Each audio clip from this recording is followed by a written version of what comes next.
नमस्कार मेरे प्रिय छात्रों, मैं अरविंद सर बेसिक संस्कृत में आपका स्वागत करता हूं।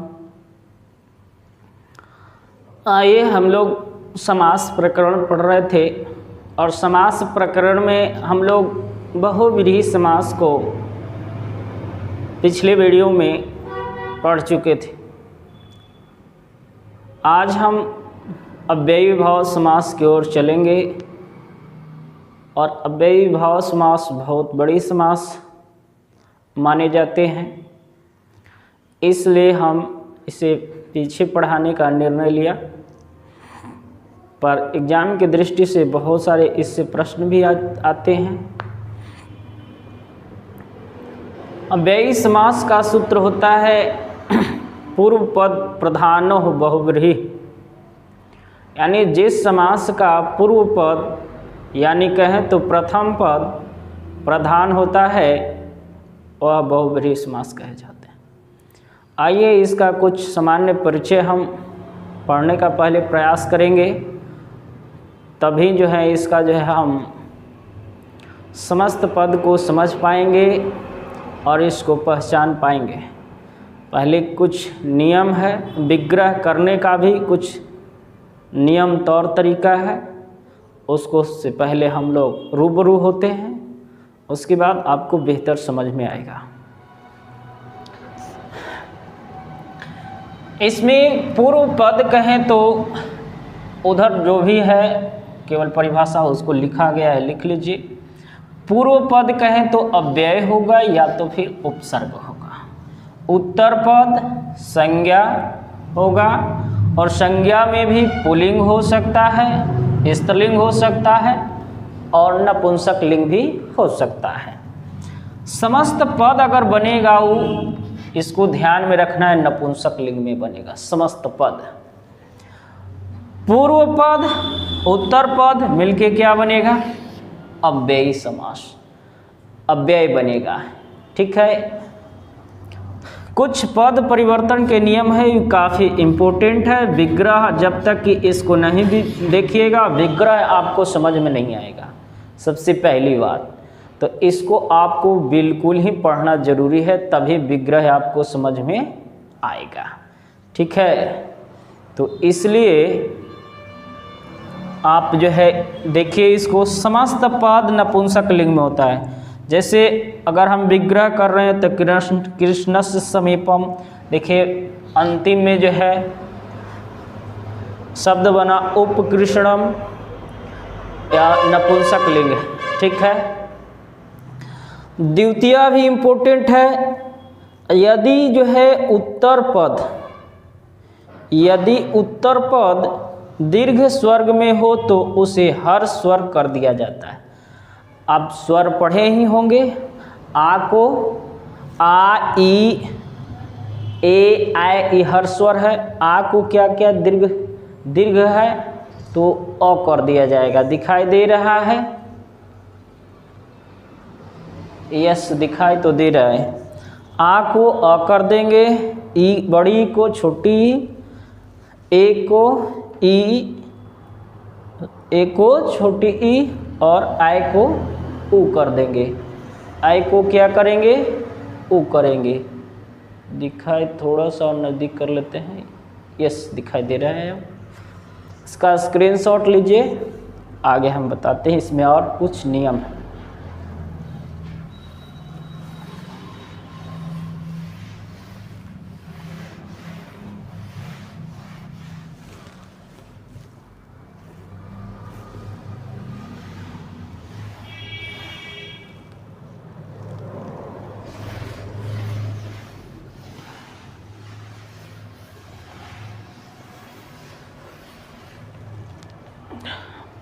आगे हमारा नियम है 3 नंबर।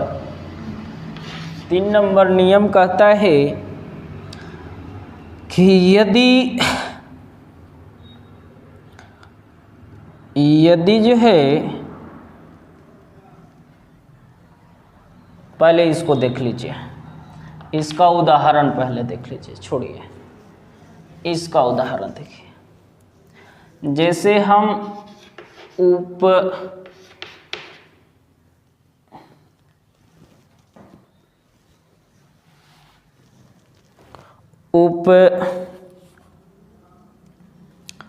उपनदी लिखना चाह रहे हैं, उपनदी, उपगंगा। तो यहाँ पे आप ध्यान दीजिए, कहता है कि यदि जो है उत्तर पद में आ रहा है या तो फिर बड़ी ई आ रही है तो उसको इस रूप से हटाना है, यानी उप गंगा,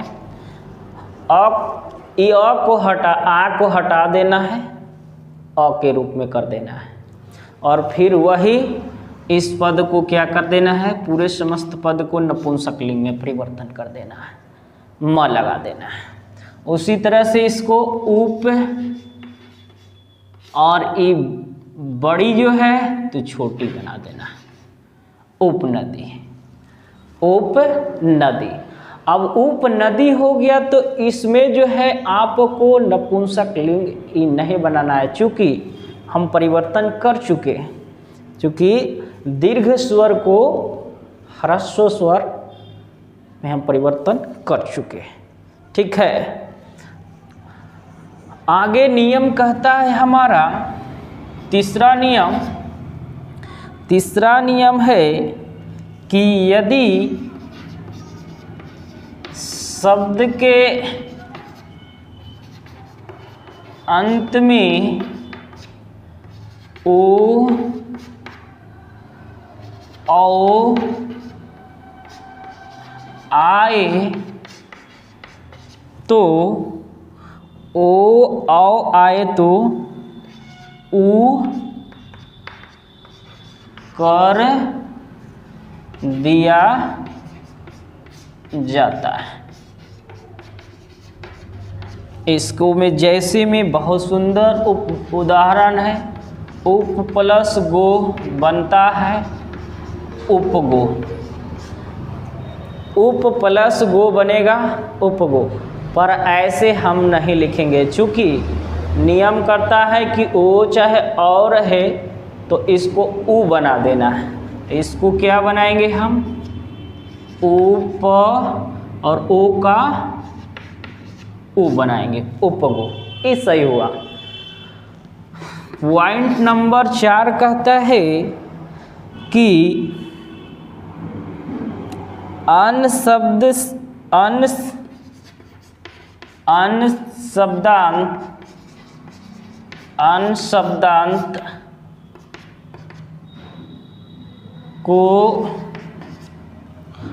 शब्दांत को हटाकर अम बना दिया जाता है, अम बना दिया जाता है।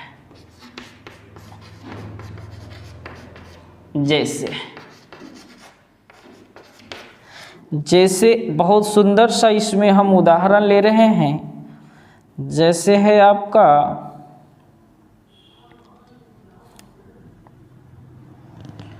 उप प्लस राजन। यहाँ पे देखिए अन शब्द है, तो अन शब्द अगर अंतिम में आएगा तो इसे हटाना है, बनेगा उप, मूल शब्द राजा का है तो राजा का मूल शब्द है राजन, राजन का मूल शब्द राजा है, तो उप प्लस राजन नहीं लिखेंगे, उपरा, अन को हटा के यम करेंगे तो उपराजम हो जाएगा। क्या होगा, उपराजम। इसका भी स्क्रीनशॉट लीजिए। एक नियम और है, उस नियम को हम समझेंगे, फिर आगे चलेंगे भेद पे।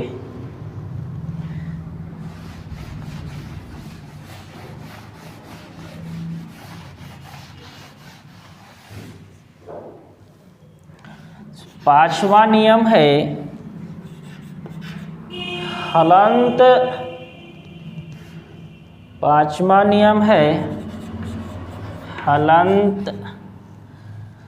हलंत शब्दों को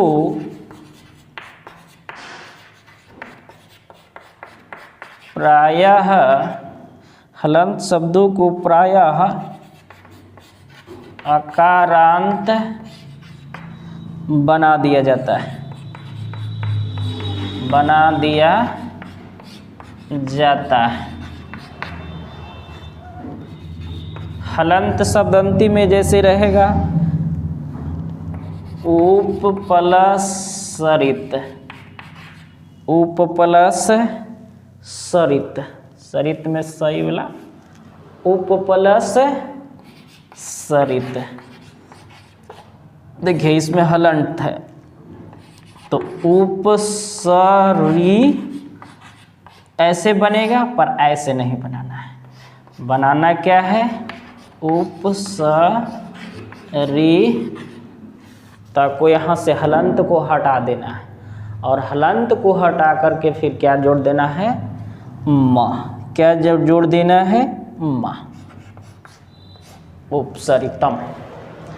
आकारांत बना दिए पहले, उसके बाद म जोड़ेंगे। अब इसके नियम जो है समाप्त हुए। अब सीधे तौर पे इसके हम भेद पे चलेंगे। ठीक है, मतलब कितने अर्थों में ही होते हैं, भेद कर रहे हैं, कितने अर्थों में ही होते हैं। यस,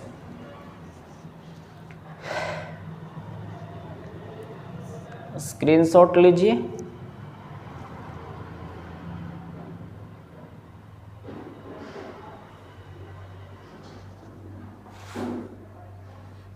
तो अव्ययी भाव 16 अर्थों में होता है।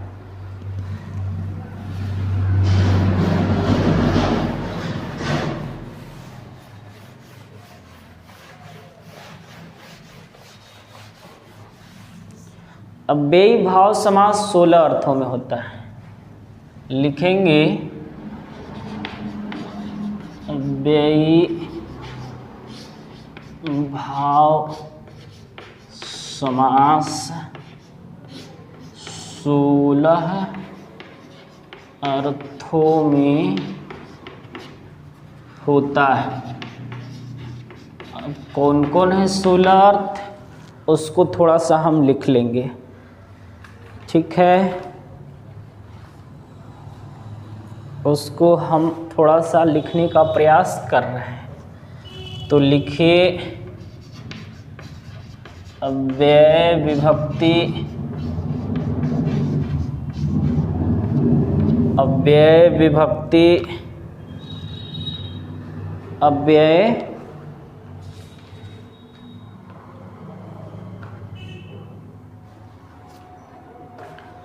अव्यय विभक्ति समीप लिखते जाइए।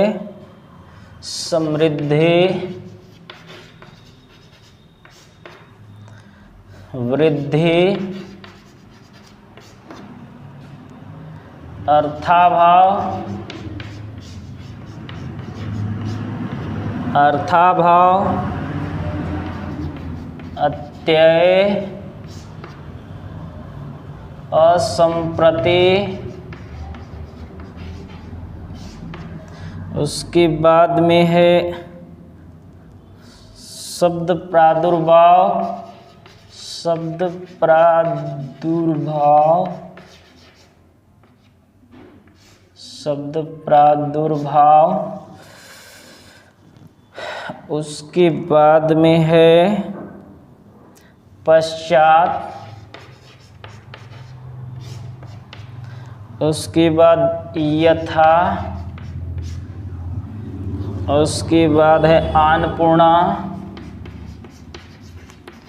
आनपूर्ण, युगपद,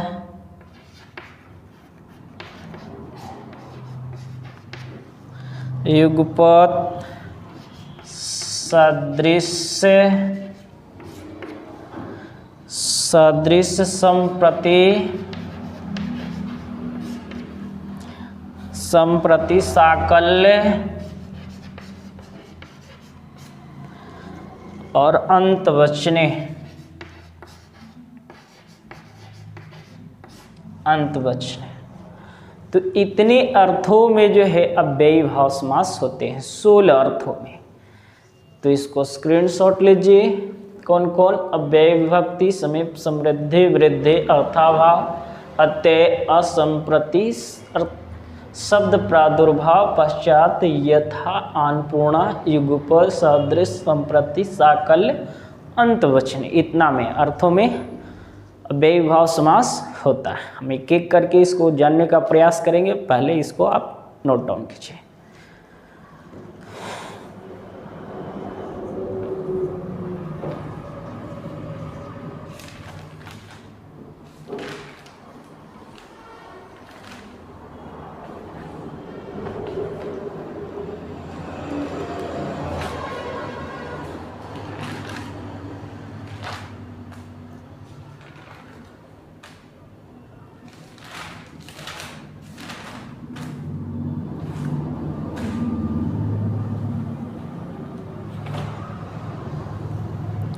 यस, आइए इसको हम बेहतर तरीका से समझने का प्रयास करेंगे। इस सब का अर्थ क्या होता है, कैसे विग्रह इस सब को होता है, किस अर्थों में। तो पहले हेडलाइन में इस सब का पहले हम समझेंगे अर्थ। पहले 3 को खाना पा लीजिए, अव्यय या फिर उपसर्ग, फिर यहाँ पद लिख लीजिएगा, यहाँ पे अर्थ। कौन कौन अर्थों में होता है ये सब, उसको समझने का प्रयास करें। जैसे हम विभक्ति, अव्यय विभक्ति में पढ़ते हैं अधि उपसर्ग के रूप में। अर्थ होता है में, अर्थ इसमें क्या होता है? में। ठीक है, यस। उसके बाद में समीप अर्थ, समीप पद में हम पढ़ते हैं उपसर्ग के रूप में, उपसर्ग के रूप में। अर्थ इसका होता है पास। उसके बाद में समृद्धि, समृद्धि के अर्थ में हम लोग पढ़ते हैं सु अव्यय के रूप में पढ़ते हैं, और ई जो होता है संपन्नता अर्थ में होता है, संपन्नता, संपन्नता अर्थ में होती है। वृद्धि, वृद्धि में क्या पढ़ते हैं? तो वृद्धि के में हम लोग, वृद्धि जो है हम लोग दूर और दुस अव्यय में पढ़ते हैं, यानी दूर उपसर्ग में पढ़ते हैं। ये होता है कमी, कमी या अभाव अर्थ में। ठीक है, दूर या दुस कमी नहीं है, विपन्नता है, विपन्नता, विपन्नता, विपन्नता अर्थ में। अर्थाभाव के अर्थ में, अर्थाभाव के अर्थ में हम लोग कौन? तो नीर उपसर्ग पढ़ते हैं, या तो निस भी लिख सकते हैं। ठीक है, और अर्थ में अभाव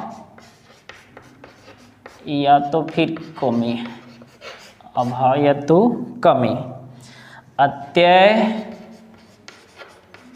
अत्यय में हम लोग क्या पढ़ते हैं? तो अत्यय में हम लोग जो है अति, अति जो है उपसर्ग में पढ़ते हैं। अर्थ इसका होता है अधिकता, अधिकता। ठीक है,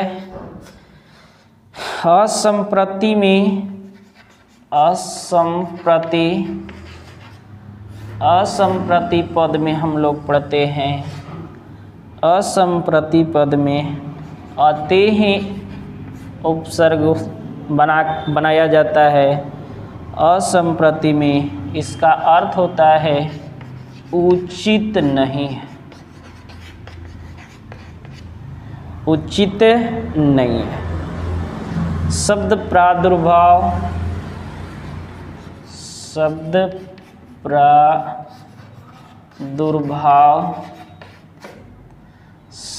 प्रादुर्भाव है। शब्द प्रादुर्भाव में हम लोग इति के अर्थ इति अव्यय के अर्थ में पढ़ते हैं। इसका होता है शब्द प्रकाश। इसका अर्थ क्या होता है? शब्द प्रकाश। तरते जाइए, नीचे दिखाई दे रहा है यस, एक और हटेगा। पश्चात के अर्थ में, पश्चात के अर्थ में हम लोग अनु उपसर्ग पढ़ते हैं। एक होता है क्रम से, ठीक है, क्रम से नहीं, पीछे है। पश्चात मीन्स ऐसे भी होता है, पीछे, पीछे है, इसको नोट डाउन कीजिए। और इधर लिख दे रहे हैं, कुछ बचा है। अन्नपूर्णा, अन्नपूर्णा, अन्नपूर्णा के अर्थ में हम लोग लिखेंगे क्रम से। इधर लिखेंगे सह। सह मीन्स, सह कहने का मतलब स के अर्थ में। युगपद के अर्थ में, युगपद शब्द के अर्थ में के साथ लिखिए। इधर लिखिए, ये भी लिखिए सह। सह करने का मतलब सा। सादृश्य में, सादृश्य,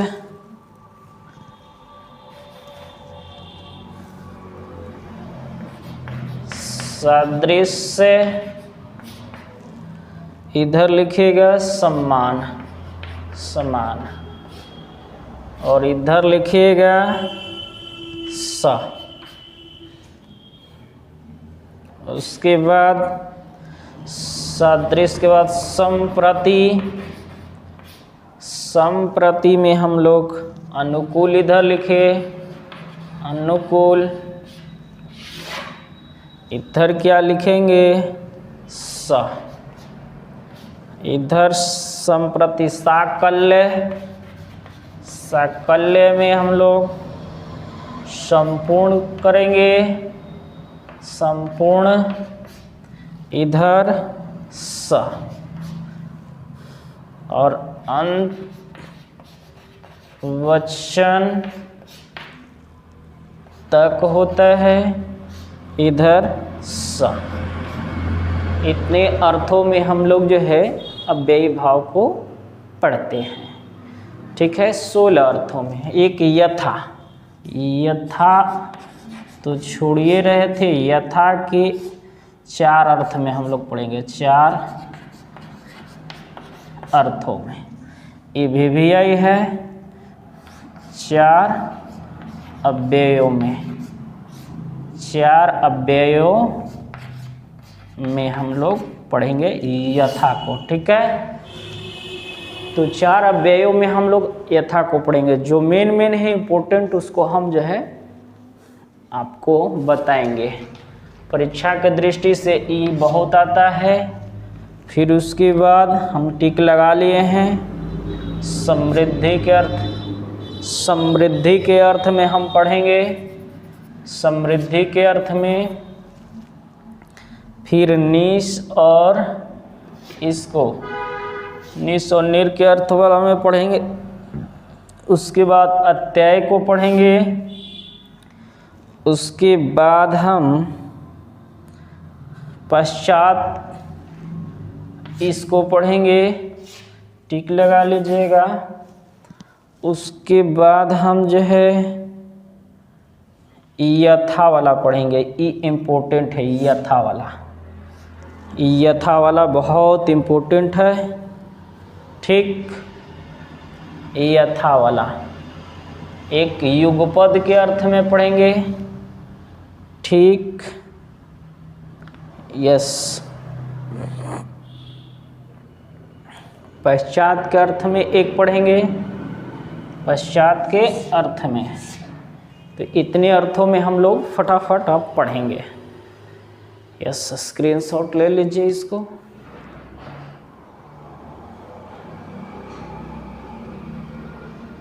जो मेन एग्जाम के दृष्टि से है उसी को हम फोकस करेंगे।